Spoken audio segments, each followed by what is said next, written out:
commence par l'appel. Donc, Catherine Bertin est suppléée par Laurence Dos Santos, qui est là.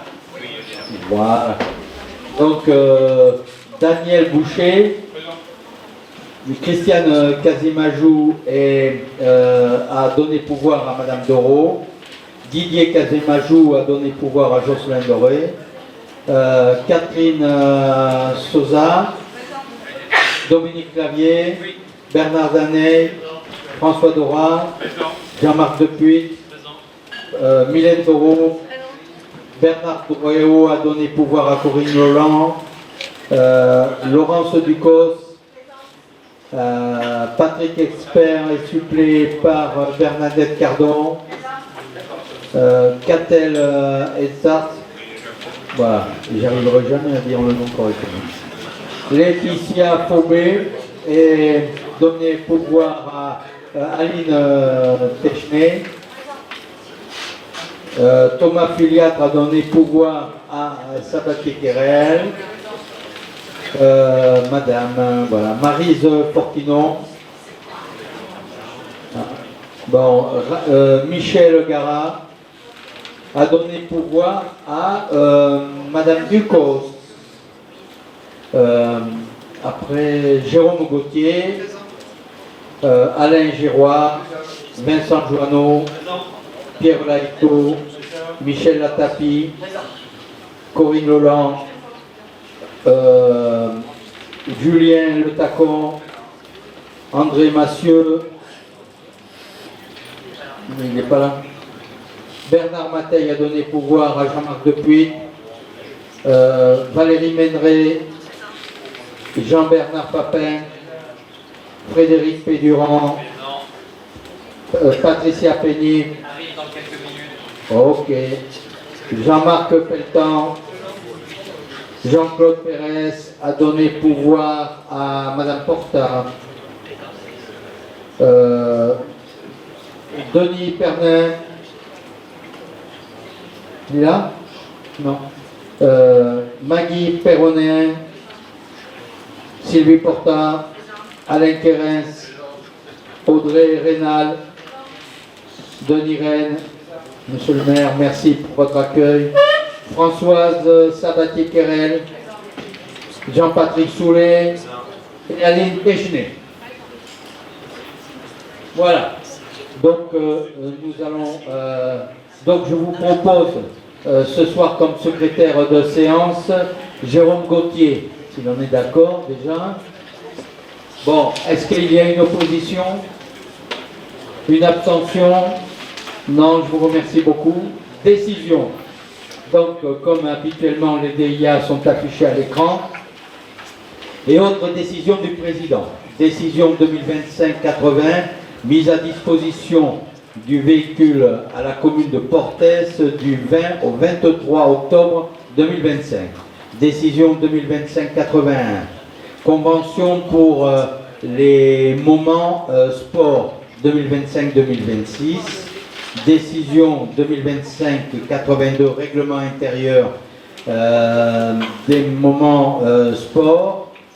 Décision 2025-83, convention de refacturation de repas par la mairie de Loupiac dans le cadre de l'accueil de loisirs pour l'année 2025-2026. Décision 2025-84, convention d'animation avec la commune de Séronce dans le cadre des projets Corps en mouvement et CAP 33.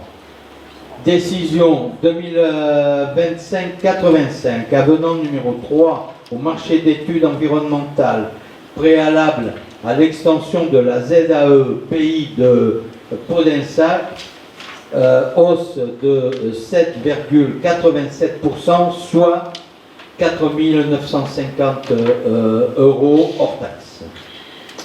Décision 2025-86, demande de subvention à VNF de 4 830 euros pour la certification port propre au port de Cadillac-sur-Garonne.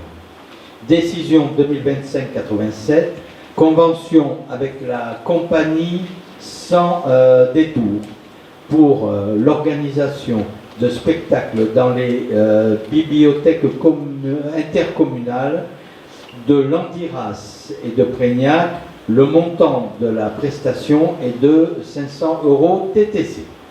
Décision 2025-88, convention avec l'autrice Eugénie Duché dans le cadre d'une conférence sur les violences sexistes et sexuelles à la médiathèque intercommunale de Podensac. Le montant de la prestation est de 120 € TTC. Décision 2025-89, convention avec l'association Foxabouge. Dans le cadre d'accueil de classe à la médiathèque de Podensac afin de proposer aux élèves d'écrire et de chanter des morceaux de rap. Le montant de la prestation est de 547 € 40 TTC. Décision 2025-90, déclaration dans la suite du marché ayant pour objet la maîtrise d'œuvre d'une réhabilitation d'une maison en bureau suite à la décision de redéfinir le projet.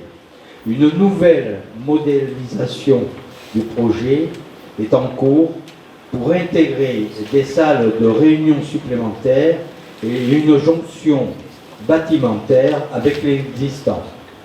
Le nouveau programme sera proposé au Conseil. Voilà un peu les décisions qui ont été prises au cours du mois précédent. Voilà. S'il n'y a pas de remarques, nous passons au point suivant qui est l'approbation du PV du Conseil communautaire du 29 octobre 2025. Est-ce qu'il y a des observations ou des souhaits d'intervention? Oui. Oui, juste concernant la 155, sur le remboursement de la paire de lunettes, j'étais intervenue et il me semble avoir rajouté que je comprenais la démarche de la famille et je comprenais qu'on se pose la question. J'aurais aimé que ça apparaisse parce que je trouvais que c'était ce qui avait été rapporté dans le PV était très... On peut penser que j'étais absolument contre le principe, ou alors je me suis mal exprimée, auquel cas je m'en excuse, mais c'était pas du tout ma démarche en fait. Voilà. Je m'inquiétais juste de la suite et je comprenais la démarche de la famille, j'aurais juste aimé que ce soit ajouté. Voilà. D'accord, on apportera les rectifications, il n'y a aucun problème. Merci beaucoup. Une autre remarque ou observation? Non? Donc, chers collègues, je vous invite à approuver ce PV. Le scrutin est ouvert.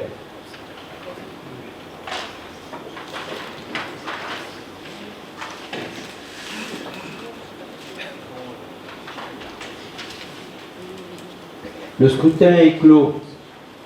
38 voix pour. Je vous remercie beaucoup. Donc, nous passons donc aux délibérations. Le point rapport d'activité. Le rapport d'activité 2024 vous a été distribué ce soir. L'ensemble des élus communautaires et municipaux l'ont ainsi reçu par mail, en même temps que les éléments du Conseil. Important. Nous devons devoir retirer la séance, la délibération des points 5 et 6, décision numéro 2 des ACCP et ACCP 2025 et approbation d'une décision modificative numéro 3. Ces délibérations sont reportées en conseil communautaire de décembre, mais je vais donner quand même la parole à Dominique pour qu'il explicite très brièvement le... Oui, bonsoir à toutes et à tous. Très simplement, effectivement, modifier les APCP, c'est toujours comptablement un petit peu délicat. Comme on a des transactions en cours, notamment sur les rassemblements des achats de terrain, il y aura des choses à bouger. Donc on a préféré la décaler à décembre pour avoir une écriture comptable parfaitement exacte qui correspondra à ce qui sera engagé à ce moment-là. Et l'ADM faisait suite à la modification des APCP, donc elle n'avait plus lieu d'être puisqu'on reportait cette procédure. Merci. Merci Dominique. Donc, première délibération, aménagement du territoire, prescription de la déclaration de projet emportant mise en comptabilité des plans locaux d'urbanisme de Serons et d'Arbanas. Et je donne la parole à notre collègue Alain Quérens. Oui, merci Monsieur le Président. Excusez-moi, il a. Oui, c'est proposition de mise en compatibilité des PLU de Serons et d'Ilat.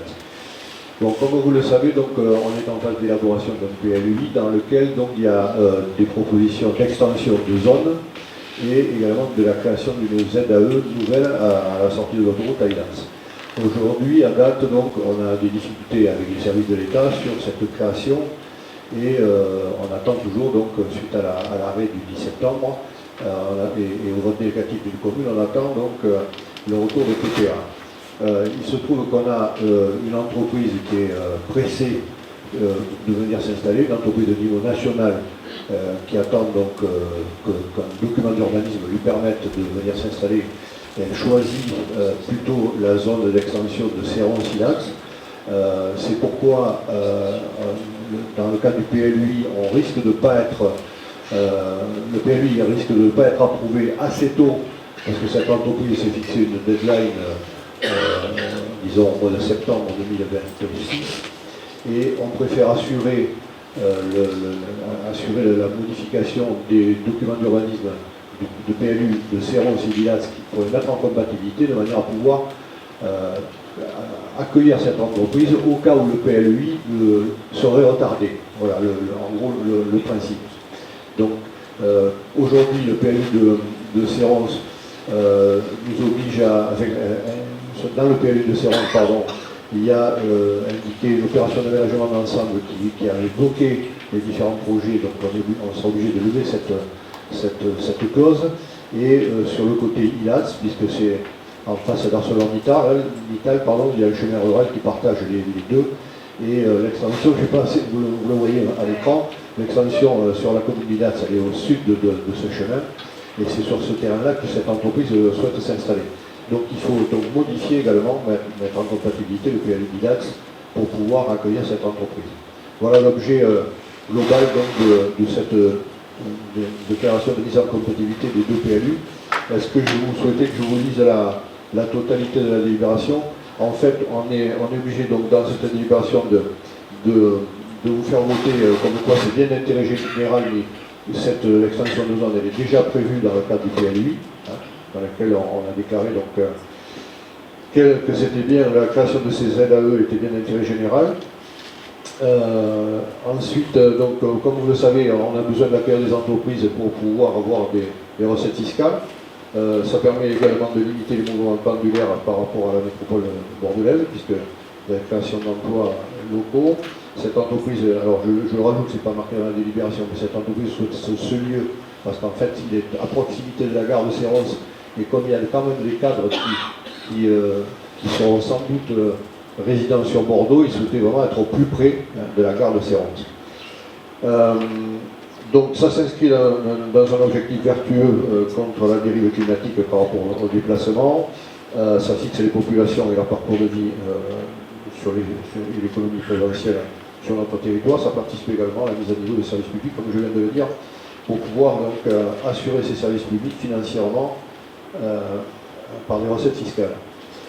Aujourd'hui, le projet n'est pas compatible avec les deux PLU que j'ai précités, donc Serons-Ilats. Donc on sera obligé de mettre en œuvre des modalités de concertation pour une durée d'1 mois, par le biais d'un dossier de présentation et également d'un registre pour recueillir les observations et les propositions du public. Ces documents seront consultables à la mairie d'Ilats, à la mairie de Serons et au siège. À l'issue de cette concertation, il y aura un bilan, comme on fait dans tous les documents d'urbanisme. Ensuite, donc, il y aura également une enquête publique sur l'intérêt général de l'opération et sa mise en compatibilité avec les deux PLU. Et ensuite, donc, cette déclaration de projet sera prise une fois que les dispositions proposées pour assurer la mise en œuvre de la compatibilité aient fait l'objet d'un examen conjoint sur les deux PLUI.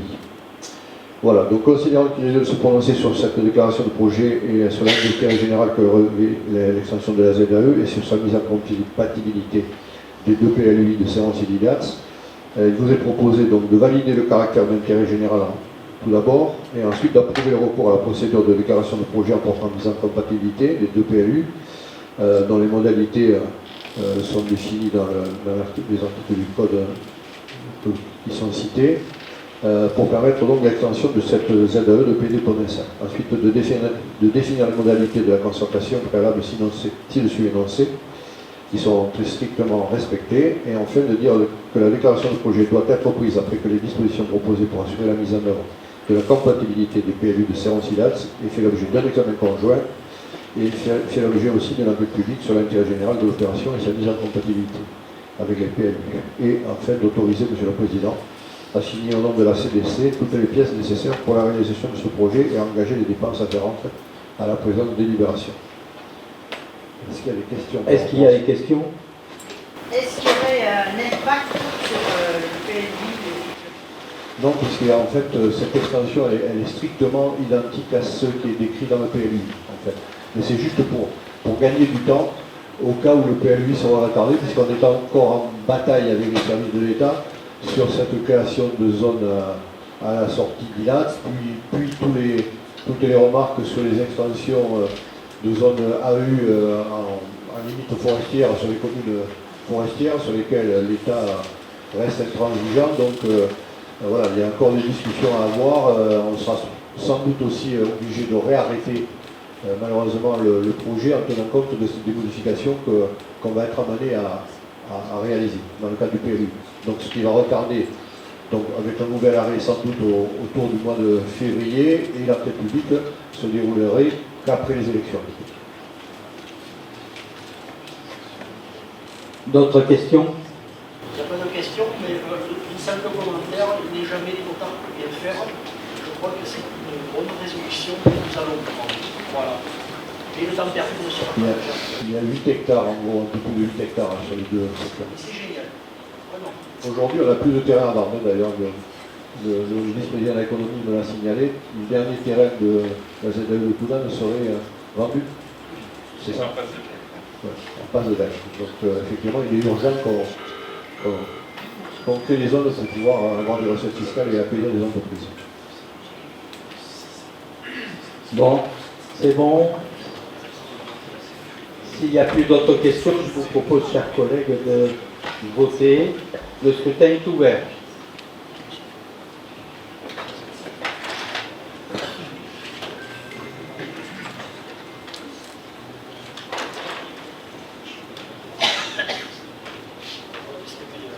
Le scrutin est clos. 38 voix pour. Je vous remercie beaucoup. Délibération suivante concerne l'action sociale. Convention territoriale d'exercice concertée avec le département. Et je passe la parole à ma collègue Sylvie Portin. Bonsoir tout le monde. Donc la loi NOTRe a supprimé la clause de compétence générale des départements et régions. En parallèle, elle a reconnu la qualité de chef de file au département en matière d'action sociale, développement social, d'autonomie des personnes et de solidarité des territoires. La dernière CTEC, avec la convention de coordination entre le département et la communauté de communes Convergence-Garonne, a été adoptée pour une durée de 3 ans, de 2021 à 2024. L'objectif général, c'était de mieux coordonner l'action sociale de proximité, éviter les doublons, garantir un accueil inconditionnel et développer des actions communes au service des habitants. La CTEC 21-24 couvre plusieurs champs, des missions partagées déclinées en 5 champs d'action. L'accueil du public, logement, hébergement, développement social, bien vieillir, prévention et protection de l'enfance. La CTEC 2025-2028 comporte plus d'articles, mais qui servent à préciser certains éléments, comme la mention du France Service comme acteur central de la coopération. Cette proposition de convention permet une identification plus précise des acteurs concernés et aussi une clarification des modalités de coopération en général. Interconnaissance, partage de savoir-faire, projets communs, organisation des accueils et permanence au sein du pôle accompagnement citoyen. Donc il est proposé au Conseil communautaire d'approuver les termes de la Convention pour la création d'une convention territoriale d'exercice concerté avec le département de la Gironde tel qu'annexé, et d'autoriser bien sûr le président à signer la convention territoriale d'exercice concerté avec le département, ainsi que tout document se rapportant à la présente délibération. Des questions? Non. Donc je vous invite à voter. Le scrutin est ouvert.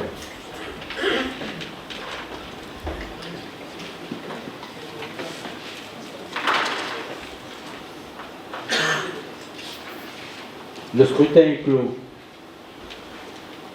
38 voix pour. Je vous remercie beaucoup.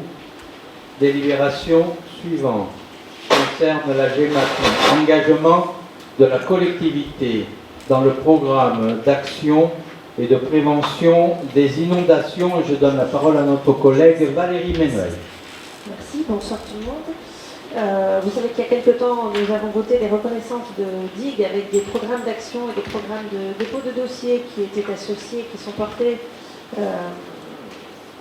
dans l'ingénierie par le SMEAG, enfin l'ancien SMEAG, qui est l'établissement public Garonne maintenant, qui donc travaille avec en parallèle, qui travaille avec Artelia. C'est Artelia l'entreprise qui nous porte ces marchés, qui n'a pas fini son travail à temps, bien évidemment, parce que c'est la seule entreprise qui est reconnue par les services de l'État pour tout le monde, donc elle ne peut pas avancer plus vite que ce qu'elle a comme matière. Donc il lui faut à peu près 2 ans et demi de plus pour finir les travaux. On s'est mis d'accord avec l'établissement public Garonne pour y insérer un petit peu plus de matière, c'est-à-dire qu'on est toujours dans les programmes d'études préalables au PAPI qui va nous permettre de reconnaître les digues, donc c'est hyper simple. Hein. On reconnaît d'abord les digues et après on voit ce qu'on peut faire comme travaux après avoir fait les diagnostics. Donc là on n'a pas encore reconnu, mais on sait qu'il y a quelques travaux qu'il faut que l'on commence à faire.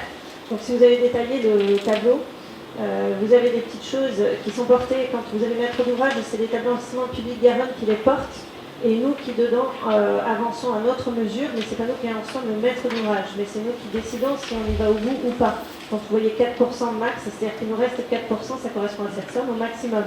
Par exemple, mettre en place un dispositif de communication spécifique afin d'informer les propriétaires sur les démarches. Voilà, au maximum sur les 2 ans et demi, ça nous coûtera 1 224 €. Donc pour nous, le coût de revient sur convergence, c'est 85 591 sur les 2 ans et demi. Au maximum, sachant qu'on pourra aller chercher d'autres financements. Alors j'ai vu qu'il y avait Agence de l'eau, mais non, en fait, Agence de l'eau, ils ne vont pas nous aider sur le programme d'action, pas celui-là. Mais d'autres, la région, entre autres, peut essayer de nous aider aussi. Voilà, donc c'est des choses qui avaient été travaillées dans le budget GEMAPI, hein, c'est pas nouveau, c'est pas surprenant, il n'y a rien qui sort du chapeau. C'est juste qu'on met un petit peu plus de temps, et comme on met plus de temps, il faut délibérer. Voilà. Merci. S'il y a quelqu'un qui a des questions. Pas de questions? Non, chers collègues, je vous invite à voter. Le scrutin est ouvert.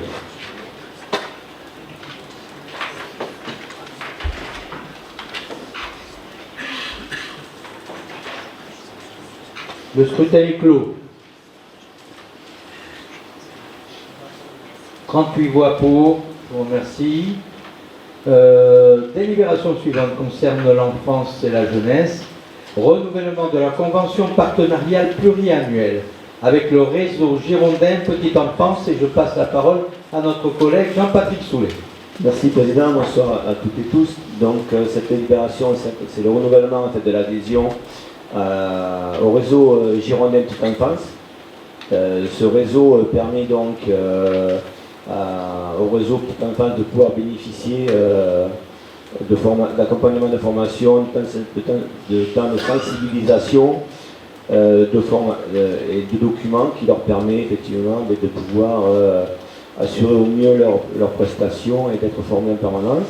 Donc du coup, il est proposé d'en renouveler cette adhésion au réseau, qui est pour un coût de 2100 € TTC pour l'année 2026. Et donc pour faciliter le travail partenarial et dans une logique d'investissement professionnel dans la durée, il vous est proposé donc une convention pluriannuelle de 2 ans. On vous demande donc d'approuver la cotisation annuelle au RGPE pour un montant de 2100 € qui sera affecté au budget service coordination. Un avenant sera établi annuellement afin de valider le montant de la cotisation. Voilà, c'est tout à simple, c'est quelque chose qui existe depuis 2019. et qui fonctionne très très bien.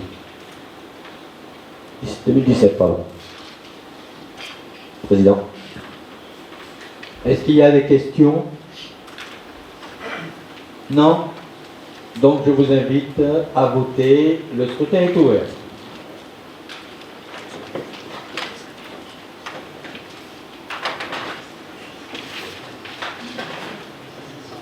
Le scrutin est clos. 38 voix pour, je vous remercie beaucoup. La délibération suivante concerne les finances, adoption des créances éteintes sur le budget principal.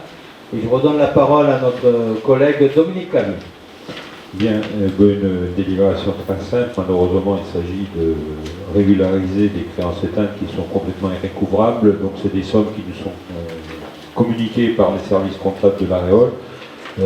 Donc, on va passer une régule de 10 836,49 qui correspondent à 100% sur des prestations ordures ménagères et qui sont clôturées pour insuffisance d'actifs ou endettement.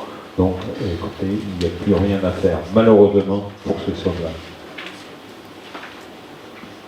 Est-ce qu'il y a des questions? Non? Donc, je vous invite à voter. Le scrutin est ouvert.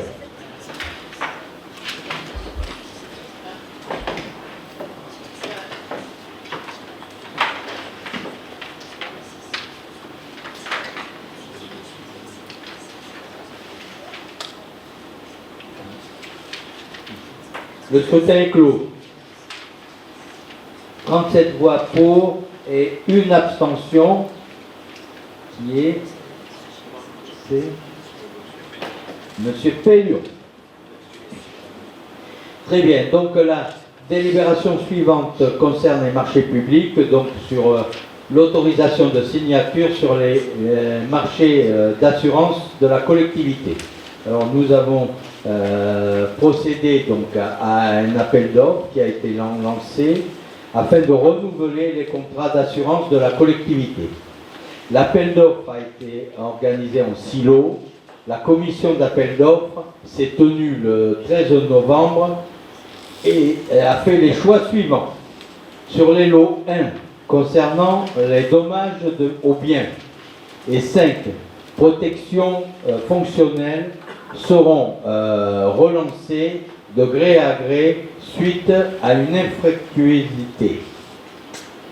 Concernant le lot 6, assurance statutaire, la collectivité avait aussi donné mandat au centre de gestion afin de lancer un groupement à l'échelle du département.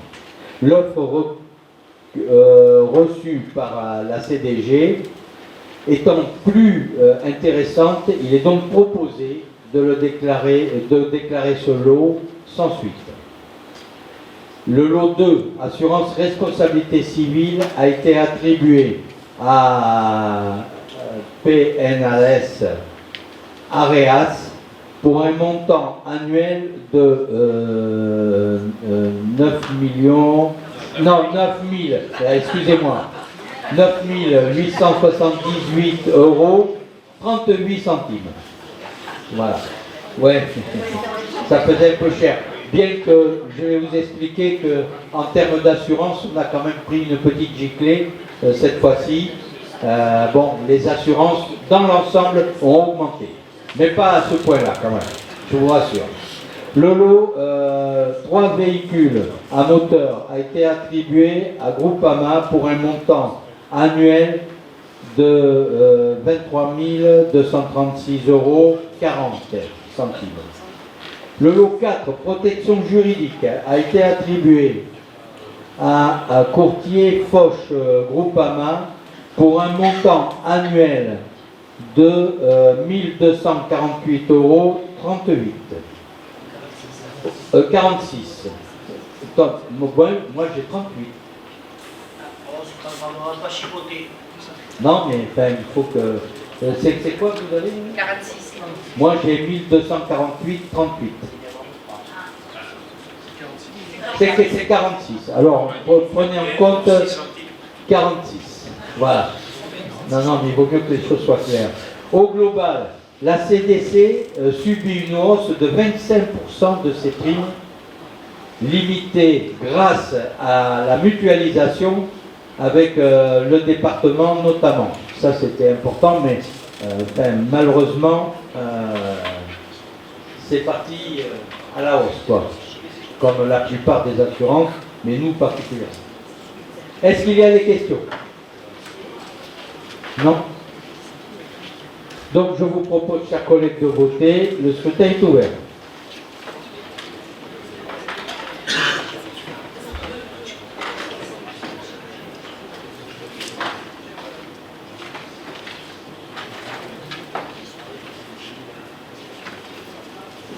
Le scrutin est clos. Donc 38 voix pour, je vous remercie beaucoup. Donc marché public, signature,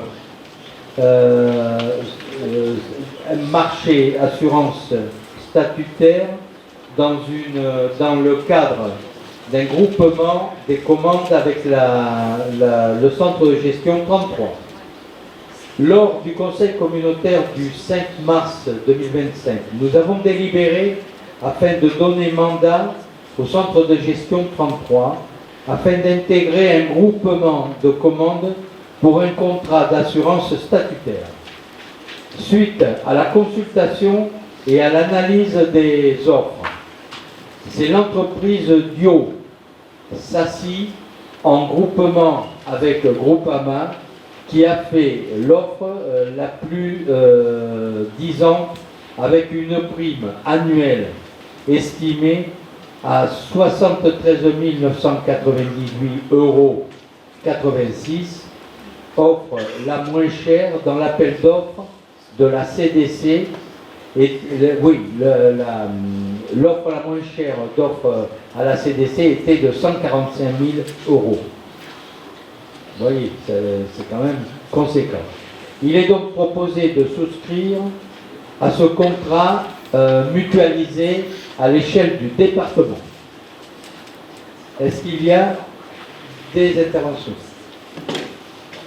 Non? Donc je vous propose de voter. Le scrutin est ouvert.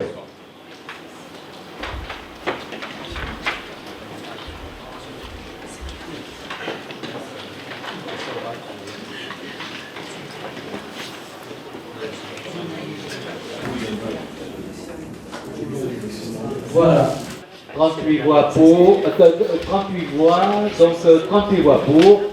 Je vous remercie beaucoup et nous sommes arrivés au terme de ce conseil communautaire qui... Voilà. Hein? Ah bon? Bienvenue Patricia. Donc, non mais Patricia, la prochaine conférence des maires aura lieu le 10 décembre. Merci. Et le prochain conseil communautaire le 17 décembre au siège. Voilà. À 18. Non, c'est bien. Désolé. Voilà, je vous remercie beaucoup et je vous souhaite une bonne soirée.